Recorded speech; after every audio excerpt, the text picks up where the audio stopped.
सभी को राधे राधे। इस ऑनलाइन क्लास में आप सबका स्वागत है। आज हम हरिशंकर परसाई जी का जो निबंध प्रेमचंद के फटे जूते हैं उसका आगे वाला भाग पढ़ेंगे। और ऐसे बुलाकर देने वालों के लिए कहा था, जिनके देखे दुख उपजत है तिनको करबो परे सलाम। चलने से जूता घिसता है फटता नहीं, तुम्हारा जूता कैसे फट गया।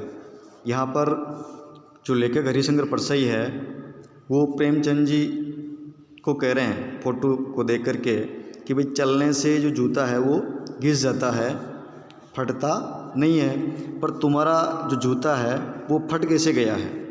फिर हरिशंकर परसाई कहते हैं, मुझे लगता है तुम किसी सख्त चीज़ को ठोकर मारते रहे हो। सख्त जो चीज़ यहाँ पर आई है इसका मतलब यहाँ कठोर हो सकता है कि भाई आप ऐसी कोई कठोर चीज़ हो जिसको आप ठोकर मारते रहे हो।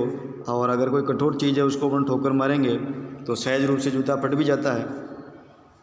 कोई चीज़ जो परत पर परत सदियों से जम गई हो, या ऐसा हो सकता है कि कोई चीज़ हो जो परत पर परत अर्थात एक के ऊपर एक ऐसे करते हुए सदियों से वर्षों से जम गई हो। अब यहाँ पर कोई चीज़ जो परत पर परत सदियों से जम गई हो तो ये चीज़ क्या है। ये चीज़ समाज के अंदर फैली हुई जो कुरीतियाँ हैं, जो प्रथाएं हैं, उनके लिए आया है। उसे शायद तुमने ठोकर मार मार कर अपना जूता फाड़ लिया है। अर्थात समाज में जो भी जैसे स्वार्थी लोग हैं, या भ्रष्टाचार है, या पुरातनपंथी विचारधाराएं हैं, या इस प्रकार की जो कुरीतियाँ चली आ रही है, उनको आप अपनाना नहीं चाहते थे और उनको दूर करना चाहते थे। तो उनको दूर करने के लिए आपने प्रयास करा होगा और प्रयास कर कर के आपने अपना जूता फाड़ लिया। कोई टीला जो रास्ते पर खड़ा हो गया था उस पर तुमने अपना जूता आजमाया। अर्थात यहाँ पे जो टीला है, समाज में आने वाली जो बाधाएं हैं या ऐसी चीज़ें जिनसे समाज को नुकसान होता है या वो ठीक नहीं है, वो चीज़ें यहाँ पर टीला है अर्थात बाधाएं हैं। तो ऐसा टीला कोई आ गया हो रास्ते में और उस पर तुमने अपना जूता आजमाया हो या उस जूते का प्रयोग करा हो। तुम उसे बचाकर उसके बगल से भी तो निकल सकते थे। भाई सामने कोई चीज़ पड़ी है और उस चीज़ को अगर अपन ठोकर मारेंगे तो वो चीज़ वहाँ से हटेगी, और वहाँ पड़ी रहने वाली चीज़ अगर कोई मजबूत है, हट नहीं सकती है, तो अपने ठोकर मारने से वो नहीं हटेगी और बल्कि अपना जो पाँव है उसको चोट लगेगी या अपना जूता फट जाएगा। इसलिए हरिशंकर परसाई कहते हैं कि तुम उसे बचाकर उसके बगल में अर्थात एक तरफ होकर के निकल सकते थे। टीलों से समझौता भी हो सकता है, या आने वाली जो समाज में कुरीतियाँ हैं या पुरातनपंथी विचारधाराएं हैं या स्वार्थी लोग हैं या अंधविश्वास है, ऐसी चीज़ें हैं, भ्रष्टाचार है, इन टीलों से अपन समझौता भी कर सकते हैं ना, उनका विरोध क्यों करें। सभी नदियाँ पहाड़ थोड़े फोड़ती है। अपन जानते हैं कि नदी जो होती है वो पहाड़ फोड़ करके निकलती है, पर सब नदियाँ पहाड़ नहीं फोड़ती है। अगर पहाड़ रास्ते में बीच में आ रहा है तो वो साइड में होकर निकल जाती है, तो सब लोग इसका विरोध नहीं करते हैं। ऐसी चीज़ों का समाज में जो चल रही है तो आपको भी इसका विरोध नहीं करना चाहिए। कोई रास्ता बदल कर घूम कर भी तो चली जाती है तो आप भी रास्ता बदल लेते। तुम समझौता कर नहीं सके, क्या तुम्हारी भी वही कमजोरी थी, अर्थात तुमने समझौता नहीं किया है। समाज में जो बुराइयाँ कुप्रथाएँ फैली हुई है उनको आप दूर करना चाहते थे। जो होरी को ले डूबी वही नेम धर्म वाली कमजोरी। नेम धर्म अर्थात नियम धर्म की जो बात है उसकी भी होरी उसकी जंजीर थी, मगर जिस तरह तुम मुस्कुरा रहे हो उसे लगता है कि शायद नेम धर्म तुम्हारा बंधन नहीं था, तुम्हारी मुक्ति थी। परंतु तुम्हारी जो ये मुस्कान है, इस मुस्कान से ऐसा नहीं लगता कि कोई नेम धर्म वाली बात है और आपने उसका विरोध किया हो। तुम्हारी ये पाँव की अंगुली मुझे संकेत करती सी लगती है। तब हरिशंकर परसाई कहते हैं कि तुम्हारे पाँव की जो ये अंगुली है वो मुझे संकेत कर रही है, अर्थात संकेत का मतलब यहाँ पर इशारा कर रही है। इस पाँव की अंगुली से ऐसा इशारा लग रहा है कि जिसे तुम घृणित का मतलब है जिसे अपन घृणा करते हैं, या जिससे अपन नफरत करते हैं उसके लिए यहाँ पर ये घृणित जो शब्द है वो आया है।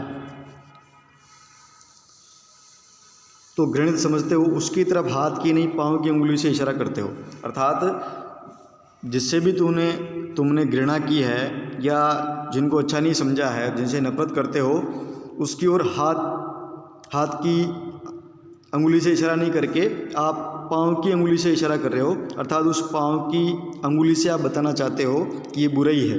तुम क्या उसकी तरफ इशारा कर रहे हो जिसे ठोकर मारते मारते तुमने जूता फाड़ लिया, अर्थात वही जो बुराइयाँ, वही भ्रष्टाचार, वही पुरातनपंथी विचारधाराएँ, वही कुरीतियाँ, वही समाज के स्वार्थी लोग, ये सब चीज़ें हैं, इनको आपने दूर करना चाहा, अर्थात ठोकर मारना चाहा, लेकिन ठोकर मारने से ये दूर नहीं हुए और आपका जूता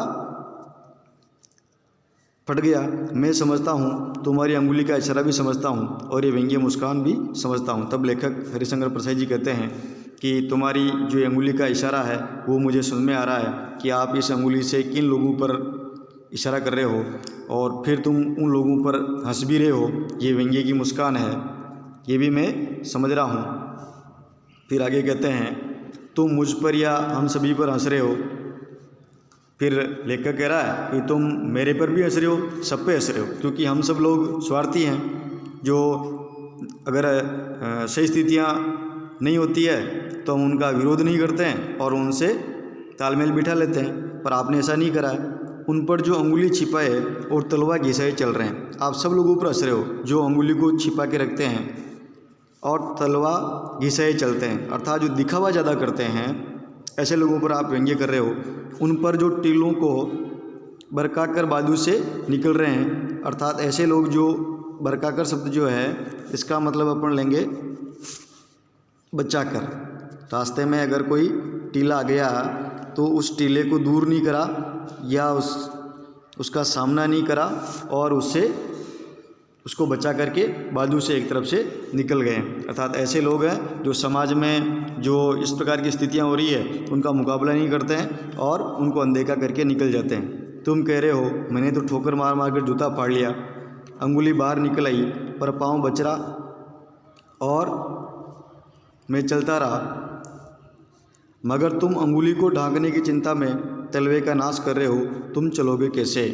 इसका मतलब हुआ तुम कह रहे हो कि मैंने तो ठोकर मार मार कर जूता फाड़ लिया, अर्थात हरिशंकर परसाई कह रहे हैं कि तुम शब्द आया यहाँ पर प्रेमचंद के लिए। हे प्रेमचंद जी, आप हमारे से कह रहे हो कि मैंने तो ठोकर मार करके जूते को फाड़ लिया, अर्थात बुराइयों का विरोध कर लिया और अंगुली बाहर निकल आई है, पर पाँव तो बच रहा है ना, अर्थात मेरा पैर सुरक्षित है, मुझे कोई परेशानी नहीं है, मैं चल रहा हूँ, मगर तुम अंगुली को ढांकने की चिंता में तलवे का नाश कर रहे हो, अर्थात तुम अंगुली को तो ढक के रख रखा तुमने और तुम्हारा जो तलवा है नीचे से जो दिख नहीं रहा है वो फट गया है और उससे आपका शरीर का नुकसान हो रहा है।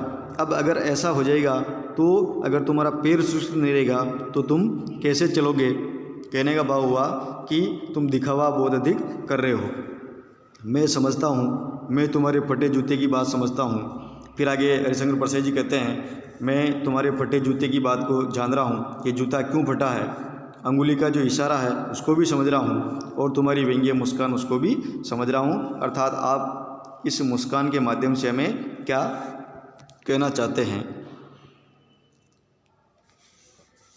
इस प्रकार सभी को राधे राधे।